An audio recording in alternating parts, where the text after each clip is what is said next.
കേരളം, തമിഴ്നാട്, ബംഗാൾ, ആസാം എന്നീ 4 സംസ്ഥാനങ്ങളിലേക്കും കേന്ദ്രഭരണ പ്രദേശമായ പോണ്ടിച്ചേരിയിലേക്കും നിയമസഭാ തെരഞ്ഞെടുപ്പ് ഈ മാസം നടക്കുകയാണ്. എങ്ങനെയും പശ്ചിമബംഗാൾ പിടിച്ചെടുക്കാൻ സർവ്വ അടവും പയറ്റുകയാണ് മോദിയും കൂട്ടരും. കേന്ദ്രം ഭരിക്കുന്നത് അവരാണ്, അതിർത്തി സുരക്ഷ അവരുടെ കൈകളിലാണ്. എന്നാൽ ബംഗാളിൽ നിറയെ ബംഗ്ലാദേശി നുഴഞ്ഞുകയറ്റക്കാരാണ് എന്ന് പറഞ്ഞാണ് അവരുടെ തെരഞ്ഞെടുപ്പ് പ്രചാരണങ്ങൾ.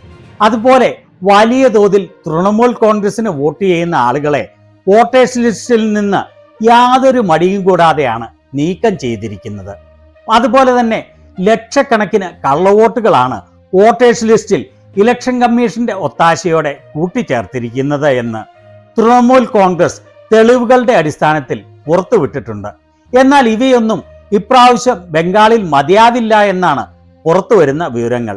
ഇത്രയൊക്കെ ചെയ്തിട്ടും തൃണമൂൽ കോൺഗ്രസിന് വലിയ വിജയം ഉണ്ടാവുമെന്നാണ് എല്ലാ സൂചനകളും.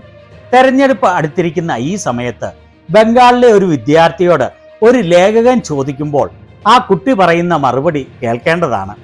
നിങ്ങളുടെ എല്ലാവരുടെയും അകമഴിഞ്ഞ സഹകരണം ഉണ്ടെങ്കിൽ ഈ മാസം അവസാനത്തോടെ നമ്മുടെ ചാനലിനെ 1 ലക്ഷം സബ്സ്ക്രൈബേഴ്സ് ഉള്ള ഒരു ചാനലായി വളർത്തുവാൻ സാധിക്കും. അതിനാൽ ചാനൽ സബ്സ്ക്രൈബ് ചെയ്യാത്തവർ ദയവായി സബ്സ്ക്രൈബ് ചെയ്ത് പിന്തുണയ്ക്കണമെന്ന് അഭ്യർത്ഥിക്കുകയാണ്. ബംഗാളിൽ ഇത്തവണ ജീവൻ മരണ പോരാട്ടമാണ് നടക്കുന്നത്. മോദിക്ക് സ്വന്തമായി സെലക്ഷൻ കമ്മീഷൻ ഉള്ളതിനാൽ അതുപയോഗിച്ച് എങ്ങനെയും തെരഞ്ഞെടുപ്പ് അട്ടിമറിക്കാനാണ് അവർ കഠിനമായി പ്രയത്നിക്കുന്നത്. എന്നാൽ മമതാ ബാനർജിയുടെ തൃണമൂൽ കോൺഗ്രസ് കടുത്ത ചെറുത്തുനിൽപ്പാണ് നടത്തുന്നത്. അവർ ഇത്ര വലിയ ചെറുത്തുനിൽപ്പ് നടത്തിയിട്ടും 60 ലക്ഷത്തിലധികം വോട്ടർമാരെയാണ് വോട്ടേഴ്സ് ലിസ്റ്റിൽ നിന്ന് നീക്കം ചെയ്തിരിക്കുന്നത്. ഏറ്റവും കൂടുതൽ ആളുകളെ നീക്കം ചെയ്തിരിക്കുന്നത് മുസ്ലിം വിഭാഗത്തിൽ നിന്നുള്ള വോട്ടർമാരെയാണ്. അതുപോലെ അവർക്കറിയാവുന്ന തൃണമൂൽ കോൺഗ്രസിന് വോട്ട് ചെയ്യുന്ന ലക്ഷക്കണക്കിന് ആളുകളെയും നീക്കം ചെയ്തിട്ടുണ്ട്. കഴിഞ്ഞ ദിവസം ഇലക്ഷൻ കമ്മീഷന്റെ ഒത്താശയോടെ ലക്ഷക്കണക്കിന് ഇല്ലാത്ത വോട്ടുകൾ ചേർക്കുന്നതിനു വേണ്ടി ഫോം 6 പൂരിപ്പിച്ച് അട്ടിയട്ടിയായി കൊണ്ടുവന്നത് അവിടുത്തെ ജനങ്ങൾ തടയുകയും തെരഞ്ഞെടുപ്പ് അധികാരികളുടെ ഓഫീസ് വളയുകയും ചെയ്തിരുന്നു. എന്നാൽ തെരഞ്ഞെടുപ്പ് നടക്കുമ്പോൾ പോലീസ് ഉൾപ്പെടെയുള്ള എല്ലാ സംവിധാനങ്ങളും തെരഞ്ഞെടുപ്പ് കമ്മീഷന്റെ കീഴിലാണ്. അവർ പറയുന്ന ആളുകളെയാണ് എല്ലാ സ്ഥാനങ്ങളിലേക്കും നിയമിക്കുന്നത്. അതിനാൽ വലിയ തോതിലാണ് ഇവിടെ കള്ളവോട്ടുകൾ ചേർത്തിരിക്കുന്നത്.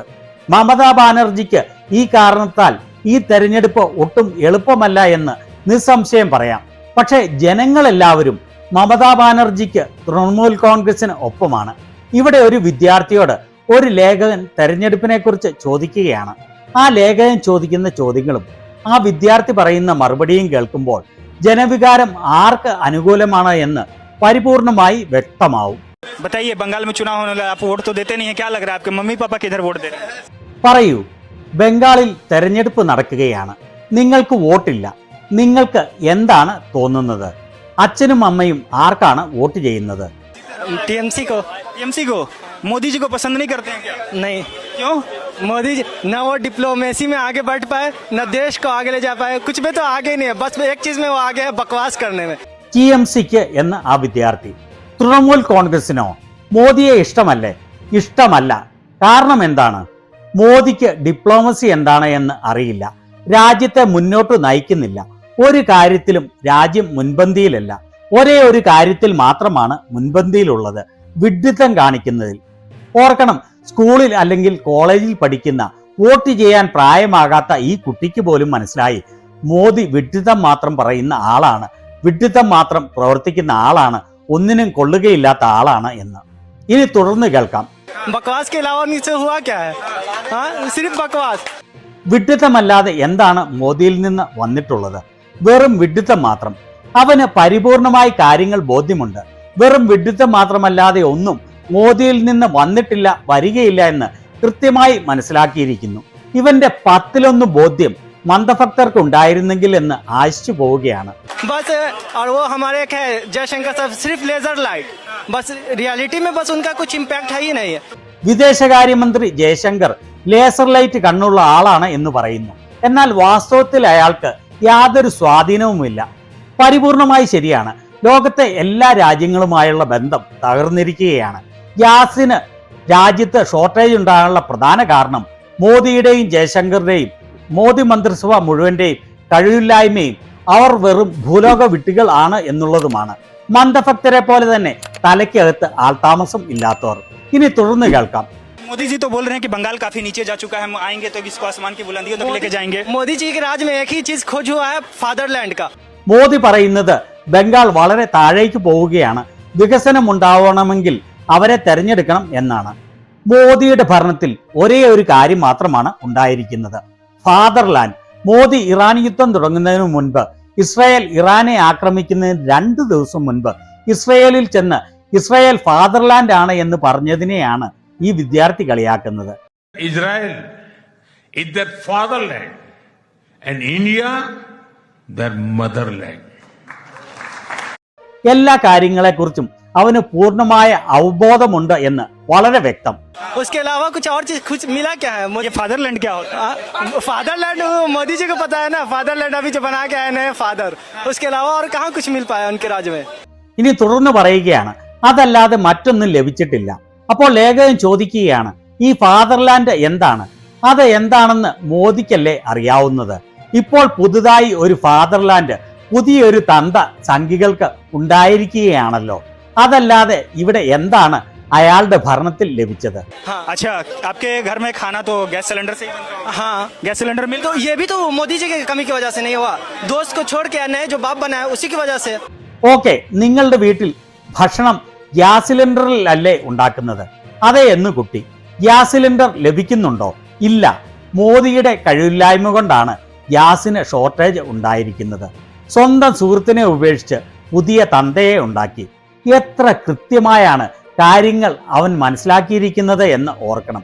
ചരിത്രാതീത കാലം മുതലേ ഇന്ത്യയുടെ സുഹൃത്തായ ഇറാനെ വഞ്ചിച്ച് ഇസ്രയേലിൽ ചെന്ന് ഞാൻ 100% ഇസ്രയേലിനോടൊപ്പം നിൽക്കുന്നു, ഇസ്രയേൽ സംഘികളുടെ തന്തയാണ്, ഫാദർലാൻഡ് ആണ് എന്ന് പറഞ്ഞതിന്റെ കാരണത്താലാണ് സ്ട്രെയിറ്റ് ഓഫ് ഹോർമൂസിലൂടെ കടന്നു വരുന്ന ഇന്ത്യയുടെ LPG ഗ്യാസ് കടത്തിവിടുന്നതിന് തടസ്സം വരുത്തിയത്.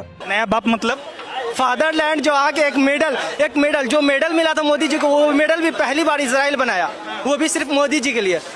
मेडल का जब ये उसका जब डेट देखिएगा आप, तो वो 2026 में स्टार्ट ही किया गया। एक मेडल पहना के पूरा डिप्लोमेसी को अपने तरफ कर लिया गया, उसके बाद बाकी सबको छोड़। പുതിയ തന്ത എന്നതിന്റെ അർത്ഥം എന്താണ്? ഫാദർലാൻഡ് ആണ് ഇസ്രായേൽ എന്ന് പറഞ്ഞതിന്റെ പേരിൽ ഇസ്രായേൽ മോദിക്ക് ഇതുവരെ നിലവിലില്ലാതിരുന്ന ഒരു മെഡൽ നൽകി. അങ്ങനെ ഒരു മെഡൽ അവർ ആദ്യമായി ഉണ്ടാക്കിയതാണ്, മോദിക്ക് വേണ്ടി മാത്രം. ആ മെഡൽ സ്ഥാപിച്ച ദിവസം നോക്കുകയാണെങ്കിൽ 2026 മാത്രമാണ് അത് തുടങ്ങിയത്. ഒരു മെഡൽ കഴുത്തിൽ ഇട്ടുകൊടുത്ത് ഇന്ത്യയുടെ മൊത്തം ഡിപ്ലോമസിയും അവരുടെ കീഴിലാക്കി. ബാക്കി രാജ്യങ്ങളെയെല്ലാം ഉപേക്ഷിച്ചു. അവിടെ ചുറ്റും കൂടിയവർ പോലും അത്ഭുതത്തോടെയാണ് ആ കുട്ടി പറഞ്ഞത് കേട്ടുനിന്നത്.